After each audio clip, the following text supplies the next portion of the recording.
Minasan, konnichiwa. Hi everybody and welcome to another video. I'm feeling so happy today. Whatever is happening on my head, ignore it. So I decided to braid my hair because I have work tomorrow, but I refuse to wear a do-rag, so it's just sticking out. It's not gonna lay down. Today's video I'm gonna be teaching you how I learned Japanese N5 in like 6 months. Also, I've been on N3 for like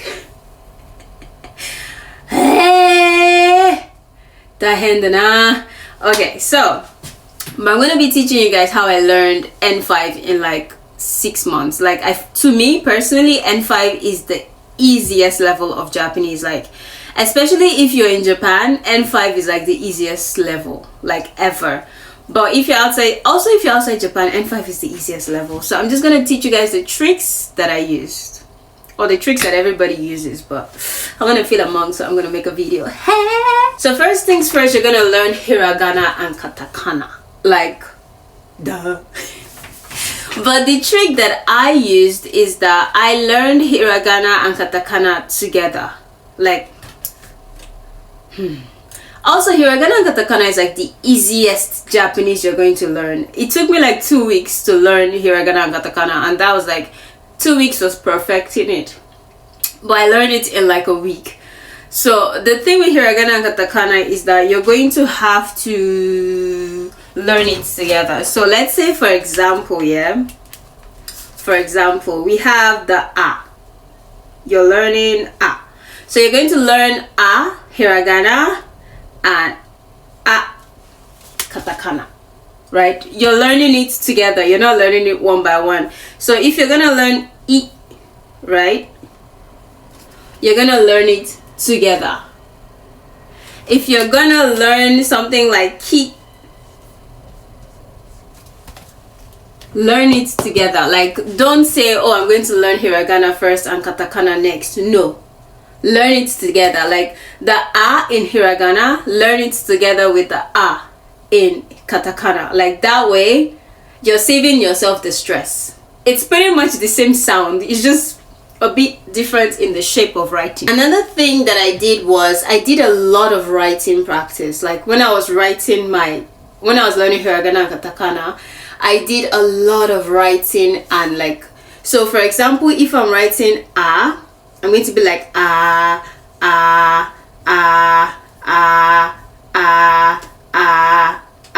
eventually it's gonna get stuck, right? Or you could use some sounds or some mnemonics in my mind. For example, if I'm writing ge, for example, I know somebody called genta, genta, genta, genta, genta.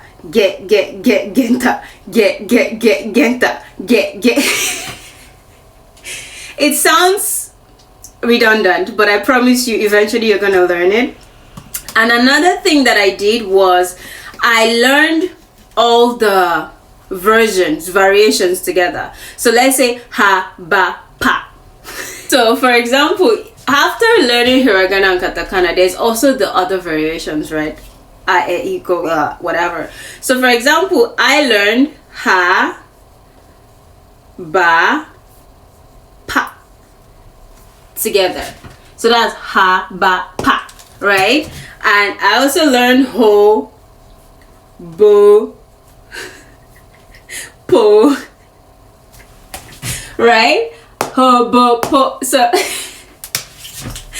when you learn it together, and also understand that the 2 exclamation marks is a b, and the circle on top is a p.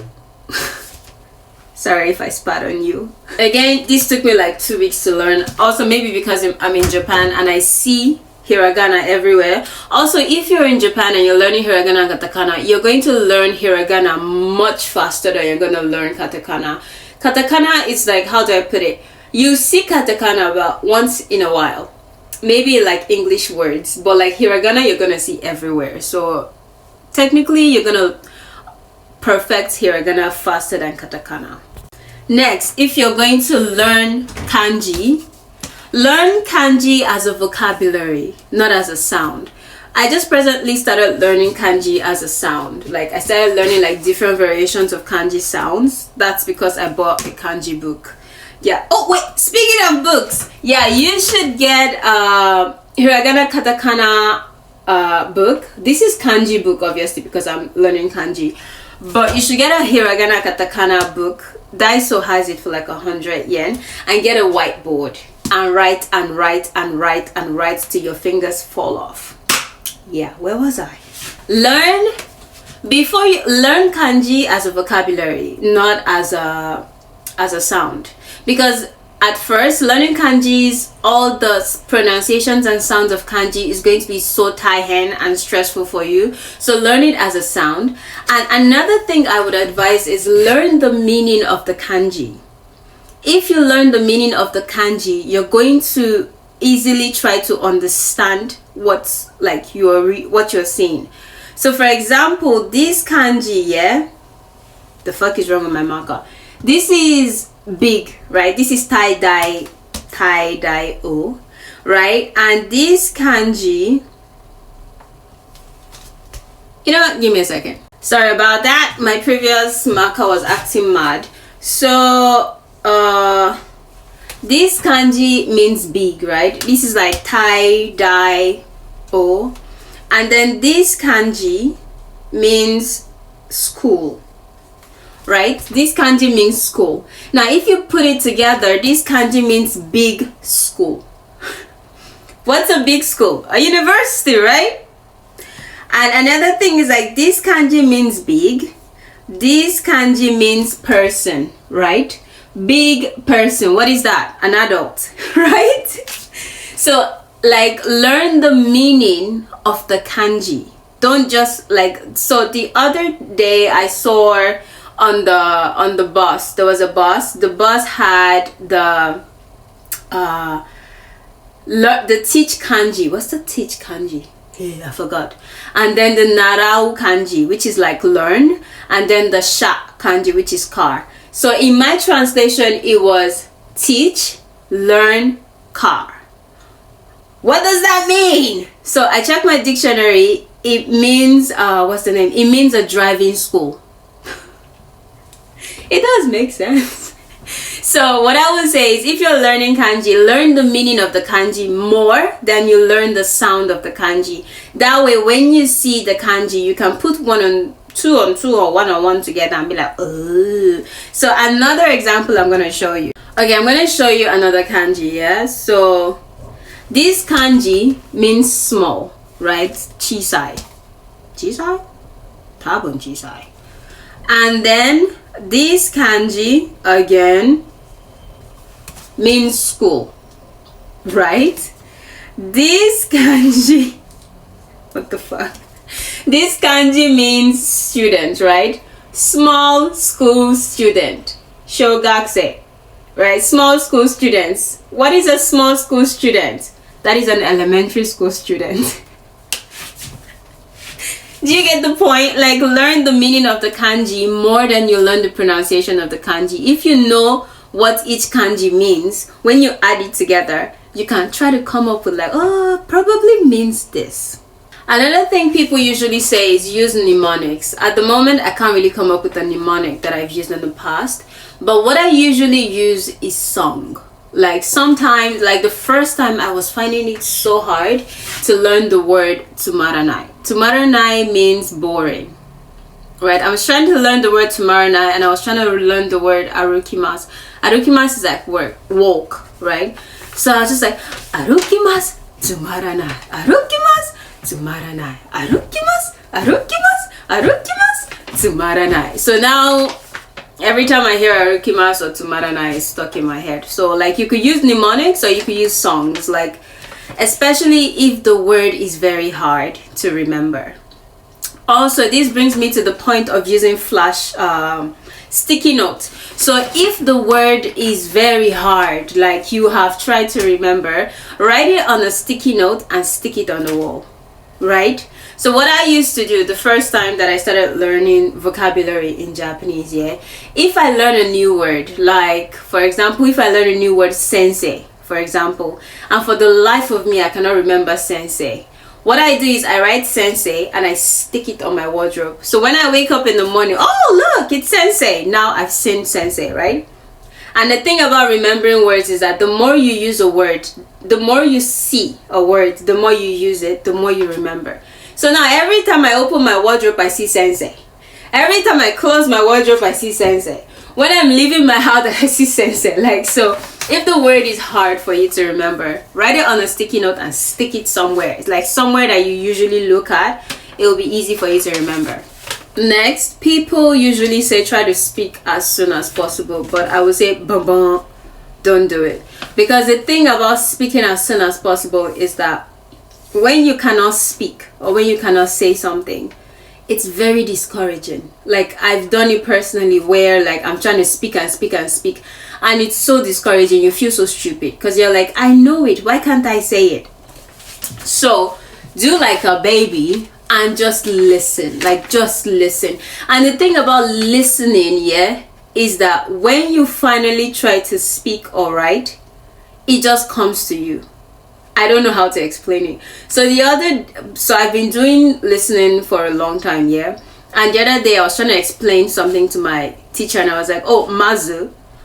And she looked at me and she was like the way Mazu came to me, yeah, it's something I've been hearing, but I haven't really said it. So Mazu is like, first of all, right? So, and she was so proud. I'm like, yeah.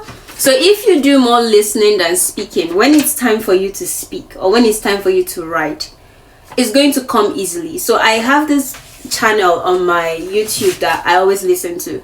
It's like daily diary. It's like her daily diary. So she's like, Kyo okita ato ha omigate kao o arate shower abimasu. Like, it's something that I listen to. So now if somebody asks me like, asa nani shiteru no, like, what do you do in the morning, I can naturally say okita ato ha omigate. Like, you get, so like, if you listen more than you speak, when it's time to speak, it comes to you naturally. So learn to listen more than you speak. It's gonna be discouraging if you want to say something. Finally, this last one is like, when you learn hiragana and katakana, get rid of kanji. I say, not kanji, oh, blood of Jesus. Get rid of, my word here is discard. Discard romanji as soon as possible. Like, I know reading romanji is gonna be so easy for you and it makes life easier, but I promise you, the moment you learn hiragana and katakana, get rid of romanji. Because see, yeah, it's funny because once you get rid of romanji and you start reading hiragana and katakana, when there's romanji, it's gonna be difficult for you to understand romanji. Like, the first time I started using Duolingo, by the way, I used Duolingo to learn hiragana and katakana. That's like the best app to learn hiragana and katakana. Like, because the thing with Duolingo is it's gonna give you repetition until your brain is removed. So once you learn hiragana and katakana, get rid of romanji. So right now I'm learning kanji, yeah. As you can see from the proof, I'm second year, like ninense, shogakse, ninense, like second year of elementary school. Because for kanji, like conversational level in Japan, you need at least 1000 kanji, and elementary school students grade 6 have at least 1000 kanji. So yeah. And also it helps you to be able to read things like Doraemon and easy, you know, manga. My brain forgot what I was saying. So what I was saying is, oh yeah, right now I'm learning kanji, and because I'm learning kanji, reading hiragana and katakana is hard for me now. I don't know how to say it, but you see how these shogakse, yeah, ninense, if I see this, it's so easy for me to read it and understand it, compared to if you write hiragana shogakse. Like, I'm gonna be like shogakse.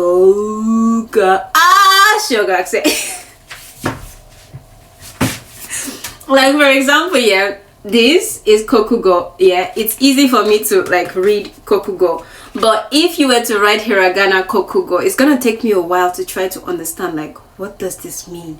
So yeah, that's what I'm trying to say. The moment you learn hiragana and katakana, get rid of romanji. within a week or two of reading just hiragana katakana, you're gonna see how hard it is to understand Romanji. Yeah, keep giving yourself challenges. I've always been a big I don't know the word, but I've always wanted to read Japanese, because coming here the first time and not understanding my documents and giving my documents to co-workers to read it and translate was very personal and embarrassing for me. So I've always been a big fan of learning how to read Japanese. So I guess reading has always been a priority for me, and now it has started to bite me in the ass because because I can read more than I can speak. Like, if you give me a document, I can read it, but for me to speak it for you, it's a problem. So again, you put your priority first when you're learning when you're learning like N5 level Japanese. What is your priority? Do you want to read? Do you want to speak? Do you want to listen? Like, my listening is so good. Like, you could speak native levels, whatever, and I will understand. But to reply you, hello. So put your priority first. But again, when it comes to speaking, I feel like you shouldn't rush yourself to speak. Like, learn more vocabulary before you start speaking. Like, I'm at the level of Japanese where I don't know the vocabulary, yeah, but I can explain what I'm trying to tell you, and when I'm done explaining, you understand what I'm trying to say. Like, that's the level I am now. I don't know the actual word for it, but I can explain what I'm trying to tell you. For example, the other day I wanted to make a commuter pass, yeah, but I don't know what is commuter pass in Japanese. So when I went to the man, I was like, sumimasen, and he's like, nani? And I'm like, densha no kippu, and he's like, oh, that way. I'm like, yeah, densha no kippu kedo mainichi onaji densha koko kara kaisha made. And he's like, and then he said the word. I'm like, hi. And he's like, okay. So do you see what I just did there? Like, I don't know the actual word for commuter pass, but I was able to explain to him that I need a ticket to go to work every day using the same train from my house to work. Right? So learn more vocabulary before you start speaking. Now, imagine I didn't know how to explain what I was trying to say, I will feel so stupid because I've been reading, I've been studying, I've been right? I feel like I spoke too much, dang. Long story short, those are my tricks and whatever that I used to learn N5 in like 6 months. Like, learn hiragana katakana in like 2 weeks. Like, do more listening than speaking. Find channels on YouTube that do daily diary. Like, I've forgotten the name of the lady that I listened to. She's like, minasan konnichiwa, koneko desu. Kyou wa Shichiji sensei blah blah blah blah blah. I still suck at speaking, but I promise I can read. So yeah, good luck learning N5, but I promise you can actually get N5 in 6 months. Like, N5 in 6 months, the easiest thing you can do.